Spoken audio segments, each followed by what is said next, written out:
Como eu já falei algumas vezes por aqui, a parte 4 de Jojo é minha parte favorita. E foi a partir daqui que o Araki se soltou pra criar os stands mais aleatórios e doidos possíveis. Não que os da parte anterior fossem uma merda. Eu explico melhor sobre isso no meu vídeo analisando os stands da parte 3. Se você ainda não viu, vai lá dar uma olhada. E já tava na hora de fazer um vídeo falando dos stands da próxima parte. Aliás, já tá na hora de fazer um monte de vídeo envolvendo Jojo. Calma, calma, já vai vir um vídeo do Valentine. Você tem que ter calma. Esse vídeo aqui vai ser bem mais tranquilo de fazer, porque o Araki não colocou uma quantidade exageradamente grande de stands igual foi na parte 3. E eu acredito que em grande parte a maioria dos stands da parte 4 são mais carismáticos do que os stands da parte anterior. Okay, Master. Let's kill the whole beach! E foi a partir daqui que os stands passaram a ter nome fazendo referências a músicas. Quer dizer, tecnicamente começou lá pro finalzinho da parte 3, mas foi apenas o Vanilla Ice que tinha um stand fazendo uma referência à música, no caso o Cream. Mas foi a partir daqui que surgiu meio que a tradição de todo stand ter um nome fazendo uma referência musical. E também começou aqui a maldição de toda vez que tu vai ouvir uma música no YouTube, você sempre vai encontrar um fã de Jojo nos comentários. É como se fosse uma praga que infesta todo lugar. Mas olhando pelo lado bom, eu imagino que Jojo de certa forma deve ter sido uma porta de entrada pra muita gente nova pra ouvir essas músicas antigas. Geralmente você encontra o mesmo tipo de pessoa ouvindo. É sempre um coitado falando: ah, minha esposa faleceu há 5 anos, essa era a nossa música favorita. Ou algum velho reclamando, falando: isso aí que era música de verdade, na minha época que música era boa, não essas porcarias de hoje em dia. Ou algum idiota perguntando se a pessoa tá ouvindo no mesmo ano que ele. No meu caso, eu já era um grande fã de música dos anos 80 e 90, então ver Jojo começando a referenciar isso com frequência me fez gostar ainda mais da obra. Uma pena que o diabo criou um negócio chamado direitos autorais, e por causa disso o pessoal que só assistiu Jojo dublado perdeu muitas dessas referências. E pra não passar batido, eu também sou um dos babacas que ouve essas músicas antigas e fica pensando: nossa, eu queria ter nascido naquela época. Por que eu tô falando disso? Deixa eu voltar pro roteiro. No geral, a parte 4 é bem melhor que a parte 3 em diversos quesitos, além dos stands. Isso vai render uns comentários legais. Antes de ir pro vídeo, eu queria anunciar que agora o canal tem um grupo no Discord. Então se você curte os vídeos e quer interagir com outras pessoas que também gostam, eu vou deixar o link na descrição pra vocês entrarem. Bom, agora sem mais enrolação, bora pro vídeo. Fazendo referência à música Shine On You, Crazy Diamond, do Pink Floyd, Crazy Diamond é o stand do protagonista, Josuke Higashikata. E a primeira coisa a se reparar é: por que caralhos ele é tão parecido com o Zawarudo? Sério, tu já reparou como esses dois são parecidos? O que aconteceu aqui, Araki? Preguiça. Além dessa semelhança inusitada, Crazy Diamond, tal qual o stand do protagonista anterior, é extremamente forte, veloz e preciso. E bota forte nisso, na primeira aparição ele conseguiu colocar o Jotaro em desvantagem, quebrando a defesa do Star Platinum. Tudo bem que em nenhum momento o Jotaro quis lutar a sério com o Josuke, mas só pelo fato dele ter conseguido quebrar a defesa dele já mostra o quanto o Crazy Diamond é forte. E aquilo que eu disse no vídeo dos stands da parte 3 sobre o Jotaro tá sempre se segurando quando dá uma surra no oponente pra não atravessar o punho do Star Platinum no peito dele, também vale pro Josuke. Porém ele tem um alcance muito limitado, não podendo ficar mais longe do que 2 metros do usuário. Além desses atributos que já tornam ele um ótimo stand, ele também tem a habilidade de restaurar objetos e organismos às condições originais, assim podendo curar pessoas que sofreram algum dano ou objetos quebrados. E também tem um fator do Josuke poder alterar a forma que ele tá restaurando. Por exemplo, se ele socar a cara de alguém e na hora de fazer a cara voltar ao normal, ele pode deixar o rosto da pessoa deformado de propósito. Ou ele pode socar uma pessoa junto com algum objeto e fundir os dois em um só. As únicas limitações desse poder é que ele não pode ser usado no próprio usuário, não pode curar doença e não pode ressuscitar os mortos. E ele também não pode curar um membro que foi apagado da existência. Leve em consideração que apesar da gente usar o termo cura com frequência, o termo mais correto seria consertar. E não tem como ele consertar algo que foi destruído completamente a ponto de não existir mais. Então se por exemplo o Okuyasu apagasse o braço de uma pessoa, não teria muita coisa que o Josuke pudesse fazer. Essa habilidade junto com a criatividade do Josuke nas batalhas torna o Crazy Diamond um dos stands mais poderosos e versáteis de Jojo. E assim como o Josuke é o Jojo favorito do Araki, o Crazy Diamond também é o stand favorito dele. Fazendo referência ao grupo musical canadense T-Band, Zarrando tem uma aparência humanoide, branca com detalhes em azul, carregando símbolos de cifrão e iene nos ombros e barreiras em volta da cabeça limitando a visão, representando a forma limitada com que o usuário dele vê as coisas. Zarrando é o stand do Okuyasu Nijimura, e sim, ele parece o Pepsi Man. E como todo mundo tá cansado de saber, esse stand é poderoso pra um cara. A mão direita dele tem 2 protuberâncias com textura de uma teia, e é com elas que ele consegue usar a habilidade de apagar qualquer coisa que tiver na frente dele. E de quebra ainda tem um efeito sonoro foda. mas para fazer isso ele precisa necessariamente fazer um movimento em específico, na horizontal ou na vertical. Esse movimento acaba gerando uma oportunidade para ele ser impedido de usar essa habilidade, já que se alguém atrapalhar ele de terminar o movimento, segurando o braço dele, ele não vai conseguir usar o poder. Além de conseguir apagar o que quiser, ele também pode apagar o próprio espaço, criando um vácuo que puxa alguma pessoa ou algum objeto na direção dele. Na mão de qualquer outro usuário, esse stand seria um perigo. A gente teve um gostinho do que seria isso com Vanilla Ice, já que ele e o Okuyasu têm stands com habilidades parecidas envolvendo apagar o espaço. E deu pra ver como esse poder é OP. Mas mesmo com o pessoal reclamando de que por conta do Okuyasu a gente não vê esse stand usando 100% do potencial dele, eu não consigo imaginar esse stand com outra pessoa. Ele combina perfeitamente com a personalidade do Okuyasu. Um stand com uma habilidade extremamente poderosa, mas que não consegue lidar com isso, sendo a representação de uma pessoa com um lado emocional muito forte que não consegue controlar os próprios impulsos por conta disso. Não interessa o contexto, em qualquer situação eu vou defender que o Okuyasu é um personagem incrível. Fazendo referência à música Echoes do Pink Floyd, esse é o stand dele, o narrador principal de Diamond is Unbreakable, o verdadeiro protagonista dessa parte e o herói de Morio, Koichi Hirose. Foi aqui que o Araki deixou o lado fã de Pokémon dele dominar e criou o primeiro stand que tem evoluções, sendo a primeira forma originalmente um ovo.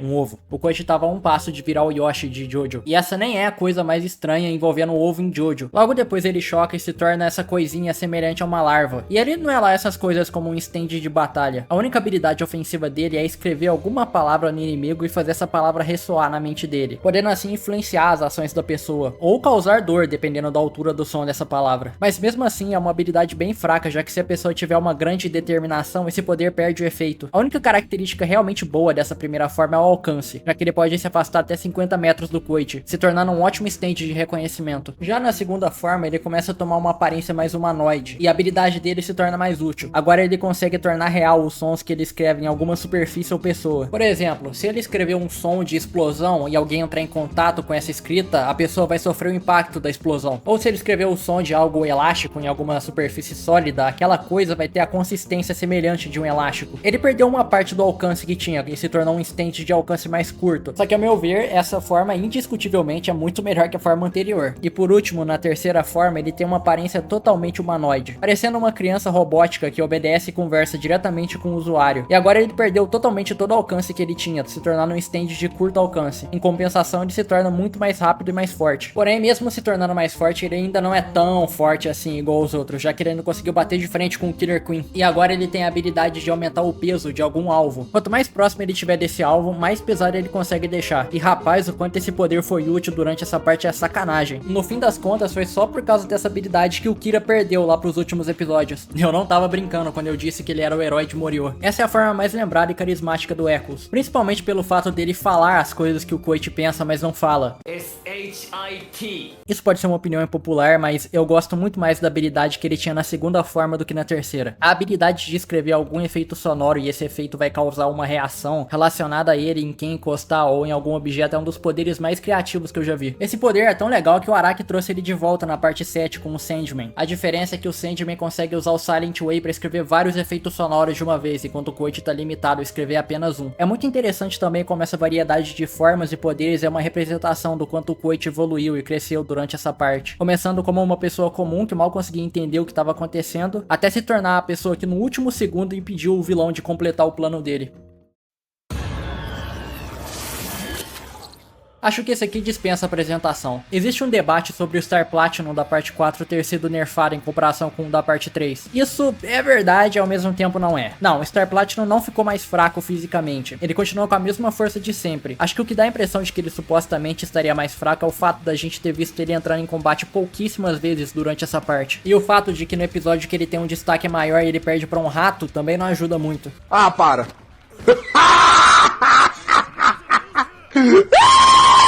Mas olha, não tem muito sentido em falar que ele é fraco por causa disso, já que ele não entrou em combate físico com o rato. Porra, eu acho que eu não preciso argumentar que o Star Platinum é mais forte que um rato, né, caralho? Ele passou por um perrengue porque isso não foi um combate direto, em sim um combate estratégico, onde o ambiente todo tava a favor do rato. Você falar que ele é fraco por causa disso é equivalente de colocar um lutador pra brigar com um sniper e depois que o sniper atirar nele, tu fala que o cara é fraco. Então tirem da cabeça essa ideia de que o Star Platinum ficou mais fraco. É justamente por ele continuar forte que ele é tão pouco utilizado nessa parte. Mas Mas tem uma coisa que de fato aconteceu aqui. Houve sim um downgrade em relação ao Zawarudo, já que ele ficou 10 anos sem usar essa habilidade e agora ele só consegue parar o tempo por meio segundo. O que muda durante essa mesma parte, já que aos poucos ele vai conseguindo aumentar esse tempo, até chegar no último episódio em que ele consegue parar o tempo por 2 segundos. A única coisa que eu não gosto muito nesse Star Platinum são as cores. Das 3 versões dele, essa é que eu menos gosto. Se tivesse mantido a cor totalmente roxa com cachecol, luva e bota branca, eu teria achado foda. Referenciando a música do Bob Dylan, o stand Heaven's Door do Rohan é o maior exemplo de que força física não é tudo, já que esse stand não tem nenhum ataque direto ofensivo e mesmo assim é um dos stands mais poderosos e roubados de Jojo inteiro, tendo a aparência de um garoto com casaco e chapéu, visual esse que é o mesmo do protagonista do mangá que o Rohan escreve. Eu me pergunto se ele criou o mangá baseado no próprio stand ou se o stand assumiu a forma do personagem que ele já tinha criado. Conhecendo o Rohan, é bem provável que seja a primeira opção. Ele tem a habilidade de transformar qualquer ser vivo ou objeto em um livro aberto e ter acesso às informações específicas daquela coisa ou daquela pessoa, assim conseguindo manipular alguma característica ou ação, escrevendo comandos nela ou arrancando alguma página para remover uma memória. E quando eu digo que ele é extremamente apelão, é pelo fato de que quase não tem nenhuma limitação em relação ao que esse stand pode fazer, exceto o fato do Rohan não conseguir usar essa habilidade para ler as próprias memórias, ou dar alguma ordem que seria impossível da pessoa realizar por falta de conhecimento dela. Não tem muitos detalhes de qual é o limite do que esse stand pode fazer. Na primeira aparição dele até tinha o lance de que para ele usar a habilidade a pessoa tinha que olhar diretamente para alguma coisa que ele desenhou, mas depois essa limitação é jogada no lixo quando ele mostra que pode usar esse poder em qualquer um, é só o Heaven's Door encostar na pessoa. Quando ele faz isso, a pessoa fica em um transe sem conseguir reagir enquanto ele tá lendo, o que deixa bem claro que a única limitação dele é a vontade do Rohan. Ele pode desde escrever uma ordem do tipo, essa pessoa não vai me atacar, até coisas que fogem da realidade do que a pessoa seria capaz de fazer, tipo, você vai ser lançado a tantos metros daqui e de repente a pessoa sai voando pra longe. Você tem noção de que se ele quiser, ele pode simplesmente escrever na sua cara, você vai pular tão alto que você vai sair da atmosfera do planeta. E isso vai acontecer instantaneamente sem você ter chance de reagir. Ou ele pode escrever, a partir de agora você não vai conseguir respirar, e aí você vai morrer sufocado. Olha o quanto esse stand é quebrado. O Rohan é tipo o Maxwell do Scribblenauts se ele tivesse crescido e virado um adulto problemático. A sorte é que ele se contenta em ser só um mangaka esquisito da cabeça e não um vilão com uma ambição de dominar o mundo ou alguma loucura do tipo. É muito bom como essa frase funciona tanto pro personagem quanto pro criador dele. Inclusive, esse senhor já disse em uma entrevista que se ele pudesse escolher um stand pra ter, ele escolheria o Heaven's Door. Nossa, como eu estou surpreso que ele escolheu o stand do Rohan. Daqui a pouco vem ele em outra entrevista na maior cara de pau falar que nem gosta do personagem, não entende porque ficam comparando os dois. Não gosta não, imagina se gostasse.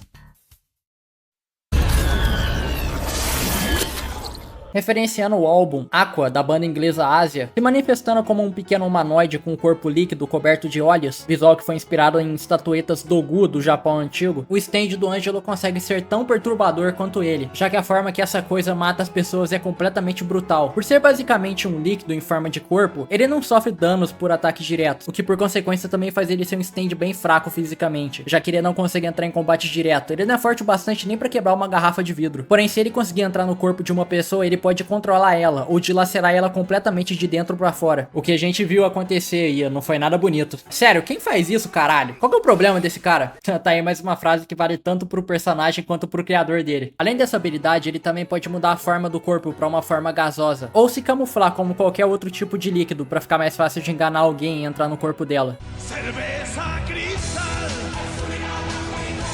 Cerveza cristal. É um stand bem versátil e brutal, que reflete perfeitamente a personalidade do usuário. Eu acho que ele funcionou muito bem como o primeiro stand inimigo.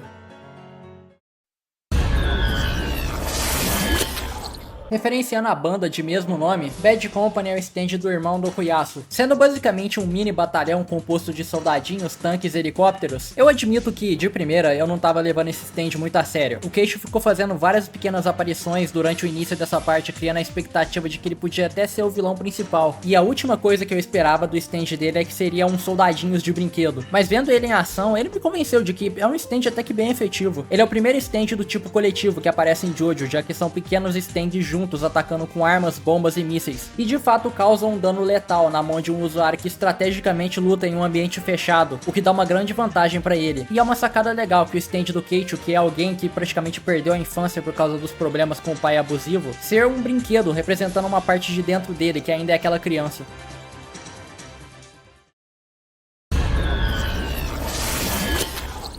Referenciando a banda Red Hot Chili Pepper, esse é o stand do primeiro grande vilão, entre aspas, dessa parte. E ele é basicamente um pinto elétrico. Tá aí uma coisa que eu não esperava pronunciar hoje. Saca Infamous, aquele jogo antigo de Play 3 que tu controla um cara que absorve eletricidade? Esse stand é tipo isso, só que com um pinto. É o Infamous Second Pinto. Sendo um stand de longo alcance, ele tem a habilidade de absorver energia elétrica e usar isso como um ataque. Quanto mais energia ele absorve, mais forte e rápido ele fica. Além de que ele pode se locomover através de qualquer coisa que tenha uma corrente elétrica, tipo um fio de energia ou uma tomada. E além de conseguir se locomover, ele também pode puxar outras pessoas junto com ele, o que resulta na pessoa sendo fritada. O que a gente viu acontecer com o Keiichi, que ficou igual um churrasco queimado pendurado no poste. Que maldade você fez comigo. Entretanto, esse stand tem alguns pontos fracos, como o fato dele ter a necessidade de estar perto de alguma fonte de energia. Sem isso, ele acaba perdendo cada vez mais força e velocidade a ponto de ficar inútil. E ele também tem um problema com água, já que quando ele caiu no mar de Morio, toda a energia foi dispersa e ele ficou parecendo um pinto murcho. Eu acho que é um dos stands mais legais dessa parte. Ele tem um conceito relativamente simples comparado com alguns outros stands, mas ainda assim é bem interessante de ver a forma que ele lida com o ambiente pra lutar com o grupo principal. Porra, o bicho conseguiu bater de igual pra igual com o Crazy Diamond. Isso é um feito pra se respeitar. E foi uma escolha de narrativa fora do Araki, em como ele vai aparecendo de pouco em pouco de início e a gente não sabe quem é o usuário. E basicamente o próprio stand se torna o vilão, conversando diretamente com os protagonistas. Uma curiosidade legal é que o visual dele foi baseado no Frieza. Tem algumas vezes que até o jeito de lutar é parecido. Só é estranho que o Araki desenhou ele de um jeito que parece que o bicho tá com a benga dura no meio das pernas. Baseado na música T-Rock da banda The Who, tendo a forma de uma fechadura gigante, esse stand não tem uma habilidade para combate direto, funcionando como um stand automático, agindo da seguinte forma: toda vez que o usuário dele conseguir fazer alguém se sentir culpado, esse stand vai surgir no peito da pessoa. E quanto mais culpa, maior e mais pesado o stand também fica, até chegar no ponto em que a pessoa não aguenta mais e tenta acabar com a própria vida, se você entende o que eu quero dizer com isso. Ou seja, isso aqui é tipo o Twitter em forma de stand. A única forma de remover essa fechadura é se o próprio usuário quiser, ou a pessoa conseguir parar de sentir a culpa. Isso daqui é mais um daqueles stands feito pra quem é filho da puta. Não tem como alguém usar esse poder aqui de forma boa. O negócio literalmente só funciona pra você acabar com a vida de pessoas de bem. Eu até diria que pegaram muito leve com esse cara, se não fosse o próximo usuário que vai vir agora.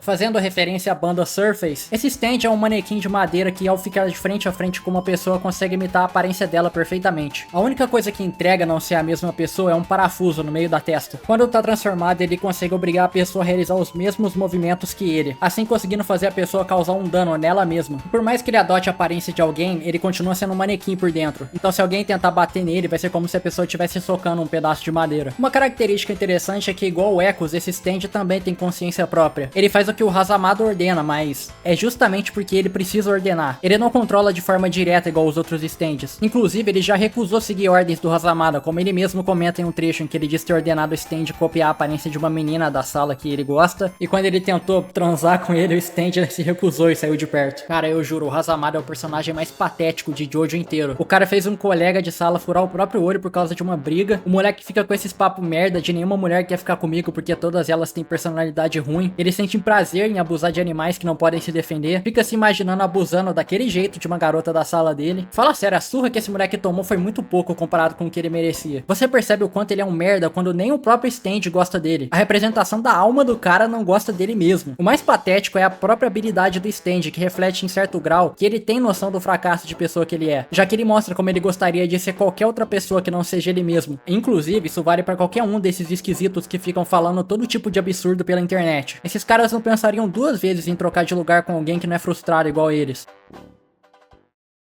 Referenciando o álbum Love Deluxe. Engraçado que eu acabei de falar do Hazamada, que é um incel, e agora vem o Kako, que é o extremo oposto dele. A menina é total fé nas malucas. Esse stand é bem simples, é só o cabelo da Yukako. Ela tem a habilidade de controlar as mechas como se fossem tentáculos e esticar eles de forma absurda. Além de que cortar o cabelo não adianta, porque ela consegue controlar eles mesmo longe dela. Ela inclusive usa isso como um ataque, plantando o cabelo dela nos outros pra controlar eles. E antes de você ir nos comentários falar disso, as pessoas que não têm stand não ficam vendo ela careca pelo stand dela ser o cabelo. Eles veem o cabelo dela se movendo de forma normal. Referenciando a banda Pearl Jam, esse é um dos stands mais únicos de Jojo. Com um tamanho minúsculo e aparência semelhante a de um tomate ou cebola, Pearl Jam é um stand focado totalmente em cura, conseguindo se fundir em alimentos e impulsionar a propriedade curativa daquele alimento. Dependendo da qualidade dos ingredientes do prato, ele pode curar qualquer tipo de doença ou ferida. Não é um processo muito bonito, na verdade é meio bruto. A gente viu isso quando ele jogou fora um dente podre do Okuyasu e fez crescer outro no lugar logo em seguida. Você pode argumentar que o stand em si não é lá essas coisas, mas eu gosto de como ele contribui para a variedade de stands dessa parte. E o episódio dele é bem divertido.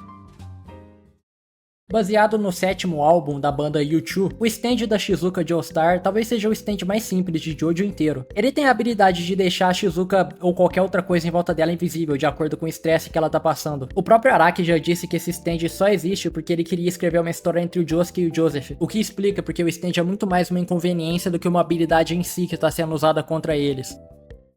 Referenciando a banda de heavy metal Hatch, esse é o famoso stand do Rato Sniper. Hatch tem a aparência de uma torreta que funciona como uma arma de longa distância e dispara dardos que podem derreter pessoas que entram em contato com eles em qualquer instância. Além de que mesmo se o dardo não acertar o alvo de primeira, ele ainda pode rebater em algum lugar e voltar para a pessoa. E apenas um acerto é o bastante para ferir uma pessoa gravemente a ponto de incapacitar ela. Levando em consideração que os usuários desse stand são literalmente ratos que podem sair se movendo e se esconder, esse é um stand extremamente perigoso e passando da reação inicial de você achar ridículo o Jotaro ser derrotado por ele, dá pra entender por que isso aconteceu. E leva em consideração que tinham 2 desses stands, já que são 2 ratos que ganharam esse mesmo poder. E é válido ressaltar o quanto esse stand é perturbador e nojento, principalmente porque o rato não mata a pessoa de uma vez e deixa ela agonizando enquanto derrete. Brother, what's that? What's that, brother? Referenciando o álbum Harvest do cantor Neil Young, o stand do Shigeshi é um dos poucos stands de colônia junto com Bad Company. Tendo a aparência de um pequeno inseto oval com 4 braços, individualmente ele não representa um perigo muito grande, já que a única forma de ataque dele é usar uma agulha que fica localizada onde seria o nariz dele. Mas ele ser o tipo de stand que funciona em colônia faz ele se tornar muito eficaz em combate quando ele tá em grande quantidade, principalmente quando o Shigeshi pode comandar centenas desses atacarem diretamente os pontos fracos de uma pessoa, como os olhos ou o pescoço, ressaltando que ele pode usar essa agulha para injetar qualquer tipo de líquido no corpo de alguém. No entanto, ele prefere usar essa habilidade na maior parte do tempo para coisas menos violentas, como procurar cupons e moedas perdidas pela cidade. Tem muita tiração de onda com o Shigechi na fandom de Jojo, porque muita gente odeia o moleque. Eu sou meio neutro quanto a isso. Eu não odeio ele, mas também não gosto muito. Mas olhar esses bichinhos e ver que ele usava eles de um jeito até que inocente me deixa meio bolado pensando no que aconteceu com ele depois.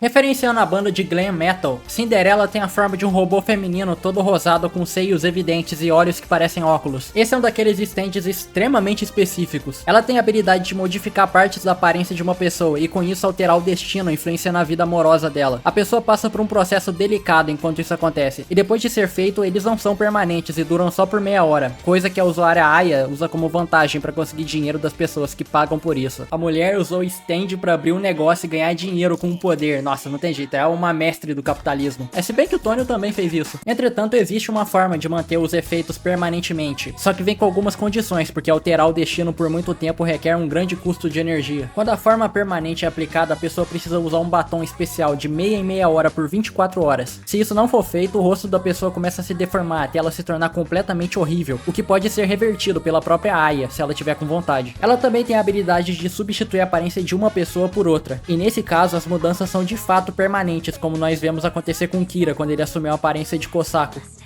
Referenciando o álbum Atom Heart Mother, do Pink Floyd, esse stand não tem uma forma física, mas ele tá ligado a uma câmera fotográfica. Essa que consegue visualizar coisas que não são visíveis para pessoas normais, como fantasmas, por exemplo. Ao tirar a foto, o stand consegue criar uma ligação entre a foto do papel e o ambiente real onde aquela foto foi tirada, que divide os dois em duas realidades conectadas. Uma onde o fantasma que foi capturado pela foto pode interagir com as coisas por dentro da fotografia, o que vai ter uma reação no mundo real. Por exemplo, se eu tiro uma foto de uma sala com uma TV, e o fantasma dentro da foto liga a TV, ela também vai ligar no mundo real. E como é de se imaginar, se a foto também pegou você e o fantasma te matar dentro dela, você vai sofrer os danos no mundo real. E se você aparece na foto, é impossível sair do ambiente que foi capturado pela câmera. Supondo que eu tiro uma foto do seu quarto agora, você não vai conseguir sair do seu quarto, já que não dá pra acessar partes que não foram pegas pela câmera. E também não adianta rasgar a foto, porque se você tiver nela e fizer isso, você vai sofrer um dano também. Esse stand pode parecer muito complicado de se vencer, mas na real, a única coisa que você precisa fazer é tirar outra foto para substituir o efeito da foto original. É um conceito que pode parecer confuso de início, mas prestando atenção você consegue sacar que na verdade é bem mais fácil de entender do que parece. Referenciando o grupo musical Boyz II Men, esse stand tem a aparência de um cavaleiro medieval que flutua por cima de uma nuvem mágica que sai diretamente do c... na bochecha de uma criança. Apesar de parecer bem forte, ele não tem o costume de lutar em um combate direto. Na verdade, ele age de forma bem específica. Depois que o usuário dele ganha uma partida de Jokenpô, ele consegue roubar a energia do oponente. E no caso, se for contra outro usuário de stand, ele consegue puxar o stand da pessoa pra dentro do c... do garoto. E se ele conseguir derrotar de forma definitiva o oponente na partida, ele fica permanentemente com o stand da pessoa e passa a poder usar mais de um stand ao mesmo tempo. Esse episódio e esse moleque são muito esquisitos. Pelo menos o Rohan teve a chance de dar um soco na cara de uma criança. Filho da puta! Fazendo referência à banda Earth, Wind & Fire. Esse aqui meio que é uma exceção à regra, porque não fica explícito se ele é um stand ou não, visto que a história não deixa claro se o Mikitaka é um alienígena de verdade. Mas eu vou falar dele mesmo assim, porque se eu não falar vai ter gente me cobrando, igual aconteceu porque eu não falei daquele vampiro baixinho que se disfarça de mulher da parte 3. Sendo que aquele cara não é um usuário de stand. Isso dele trocar de rosto é uma habilidade vampírica dele. Mas eu admito que eu fiquei surpreso de ter gente que sequer lembrou daquele cara. O stand do Mikitaka não tem uma forma física. Ele consiste em mudar a forma do Mikitaka para qualquer objeto que não seja extremamente complexo. Por exemplo, ele conseguiria se transformar em um pneu, mas teria dificuldade em se transformar em um carro. Quando ele se transforma em alguma coisa, ele passa a ter exatamente as mesmas características daquele objeto. Tipo, se ele virar um sorvete, ele vai ficar gelado igual um sorvete. Entretanto, ele mantém as reações que ele teria na forma normal, mesmo transformado. A gente vê isso quando ele se transforma em dados e fica enjoado quando o Josuke fica sacudindo e jogando ele. E também tem a fraqueza dele, a sons altos, que acaba deixando ele totalmente em agonia. Esse, assim como o stand da Shizuka, é um daqueles stands feitos só pra gente ter um episódio divertido. Se não me engano, ele aparece ajudando o pessoal em só mais um episódio depois desse.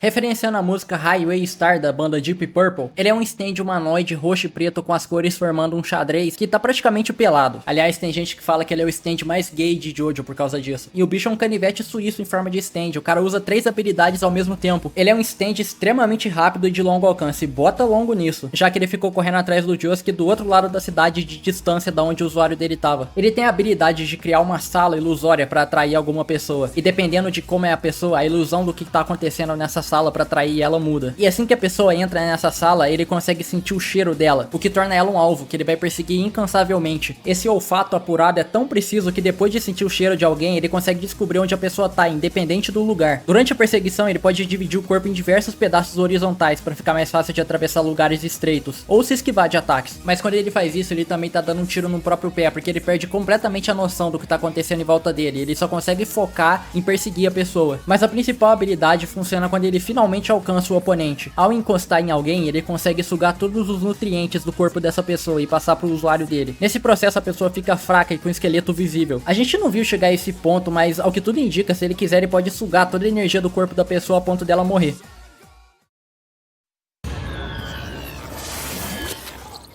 Referenciando a banda Stray Cats, temos o stand mais viajado dessa parte. Inicialmente sendo um gato normal, que depois de morrer o stand desperta e ressuscita ele como um gato planta. Um gato planta. Mesmo se tornando literalmente uma planta, ele continua com as características felinas, inclusive os instintos de caça e raiva de um gato encapetado. Entretanto, ele tem a movimentação totalmente limitada por ser literalmente uma planta. Mas a habilidade dele equilibra essa limitação. Ele tem a habilidade de manipular o ar, criando bolhas invisíveis de ar comprimido. Ele pode usar essas bolhas atirando ela em algum alvo ou como defesa para ataques de inimigos, além de que ele pode manipular essas bolhas para que elas tenham formas diferentes. Um fator importante é que, por ser uma planta, ele depende da luz do sol para se tornar poderoso e usar essas habilidades. Durante a noite ou no escuro, ele se torna totalmente ineficiente. Referenciando o álbum Superfly, temos o stand mais aleatório dessa parte, uma torre de energia elétrica. E ainda assim, isso aqui é menos ridículo do que o sol da parte 3. Esse stand tá mais pra uma maldição do que pra uma vantagem pro usuário dele. Sendo um stand que é visível para as pessoas normais, Superfly tem a habilidade de manter presa uma pessoa por vez dentro dele. Se alguém entra e tenta sair, a pessoa é impedida, sendo transformada em uma forma de metal. A única forma de sair é se outra pessoa entrar na torre e você sair e deixar aquela pessoa no seu lugar. E não adianta tentar atacar diretamente a torre, porque ela vai refletir qualquer ataque de volta pra pessoa. E se você tiver a ideia de atirar algum projétil, ela vai ricochetear ele de volta pra você. Inclusive, o próprio usuário pode usar isso como vantagem. Ou seja, isso aqui, senhoras e senhores, é legitimamente um stand invencível. Principalmente pelo fato de que mesmo atacando o usuário, o stand vai continuar existindo de boa. Só é uma pena que um stand invencível também é um stand que ninguém gostaria de ter. Aliás, tem um detalhe sobre esse stand que me incomoda profundamente. O nome desse stand é Superfly, correto? E ele é uma torre. Na parte 3 tem um stand que se chama Tower of Grey, e ele é uma mosca. Não faria mais sentido o nome da torre ser Tower of Grey e o nome da mosca ser Superfly? Eu juro que quando eu tava fazendo o vídeo da parte 3, eu pesquisei Superfly achando que era esse o nome daquela mosca. O Araki inventa cada coisa que eu vou te contar, viu?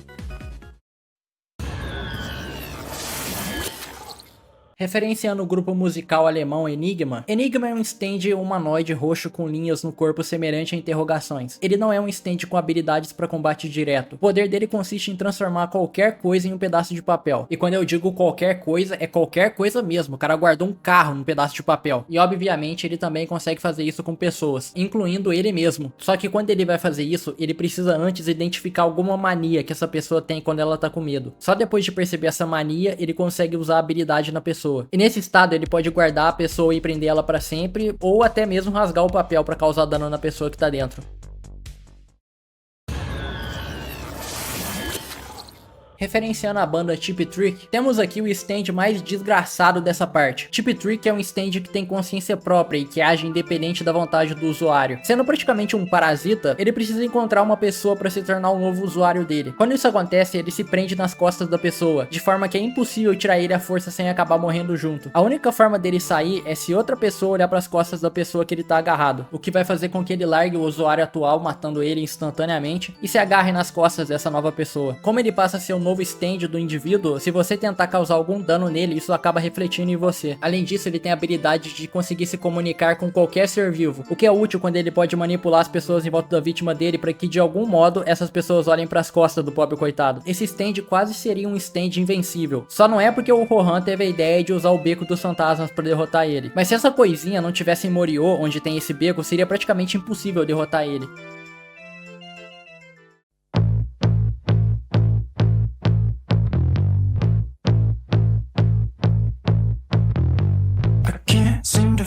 Up to the facts.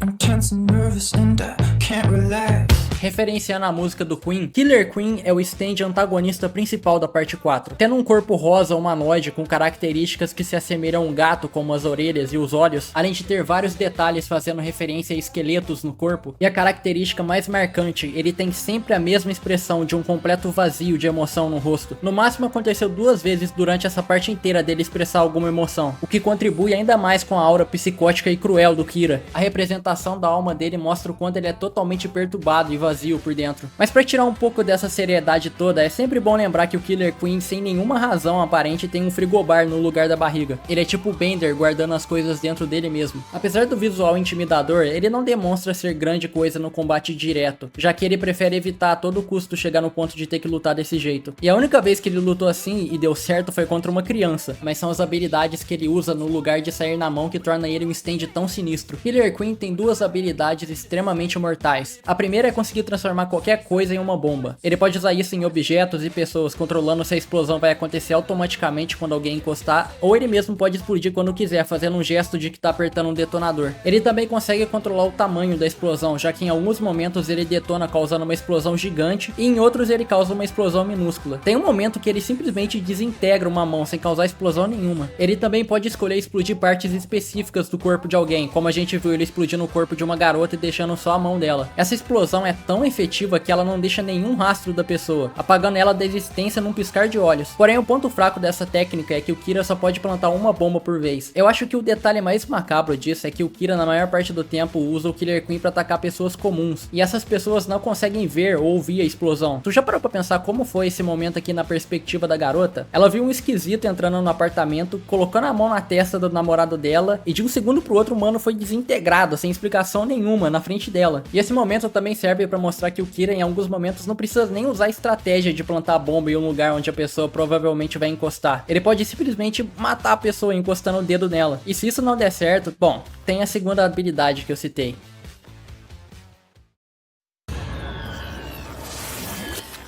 Fazendo referência ao álbum do Queen, essa é uma habilidade secundária automática do Killer Queen. Ele é ativado quando o Kira precisa matar algum inimigo a longa distância. Sendo uma pequena bomba indestrutível que se move, ele persegue qualquer coisa que emite uma grande fonte de calor na expectativa de ser um humano. No momento em que ele entra em contato com essa fonte de calor, ele causa uma explosão idêntica da primeira bomba do Killer Queen, apagando tudo que estiver por perto da existência. E se ele explodir, mas não matar ninguém, ele vai continuar andando por aí até encontrar um ser vivo para matar. Ela é uma habilidade muito poderosa, mas por ser totalmente autônoma, se alguém entender a forma como ela funciona e conseguir usar isso contra ela mesma, o Kira vai ser obrigado a ir até a posição onde ele está para desativar ele, porque ele só consegue fazer isso pessoalmente no caso da habilidade não voltar automaticamente depois de explodir alguém. Como vocês podem ver, o Araki não se segurou muito na hora de dar vantagens para esse stand.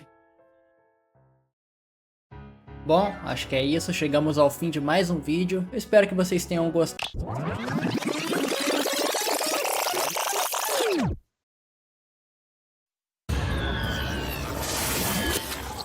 Após Kira ser ferido pela flecha, Killer Queen adquire uma terceira habilidade vindo da necessidade do Kira de não ser descoberto. Referenciando a música Another One Bites the Dust, essa habilidade permite o Kira plantar o Killer Queen em uma pessoa que saiba a identidade dele, para garantir que ela não seja revelada. Porque se ela for, a terceira bomba vai ativar e o Killer Queen vai explodir qualquer pessoa que fizer contato visual com ele. E logo em seguida vai voltar no tempo criando um loop temporal. E por mais que na próxima vez a pessoa em que ele foi plantada faça as escolhas diferentes e não conte a identidade de novo, as pessoas que tinham morrido na linha do tempo anterior vão morrer da mesma forma. Para garantir que o loop não acabe, ele impede com que a pessoa em que ele tá preso termine com a própria vida. A única forma de quebrar essa trava temporal é matando Yoshikage Kira ou forçando ele a retirar o Killer Queen de dentro da pessoa. Porque quando ele tá nesse estado, o Kira não consegue usar a versão normal do Killer Queen. Cara, o Killer Queen é meu stand favorito de Jojo, principalmente pelo fato dele ser muito poderoso, mas o poder dele é usado de forma cautelosa e não frente a frente com os heróis. Quer dizer, pelo menos o Kira faz tudo possível pra não precisar lutar assim. Pra falar a verdade, o Killer Queen só é forte o bastante pra bater de frente com um stand do grupo principal, que é o stand do Koichi. Isso faz com que ele tenha que criar uma estratégia nova toda vez que ele vai lutar contra o stand, principalmente pela construção da situação que parece ser impossível de contornar, que acontece nos últimos episódios. Eu genuinamente fiquei aflito por não conseguir pensar em como eles iam resolver essa situação. E é essa junção de estética foda com poderes e a construção que ele vai tendo com o passar da história que me faz escolher o Killer Queen como o meu stand favorito de Jojo.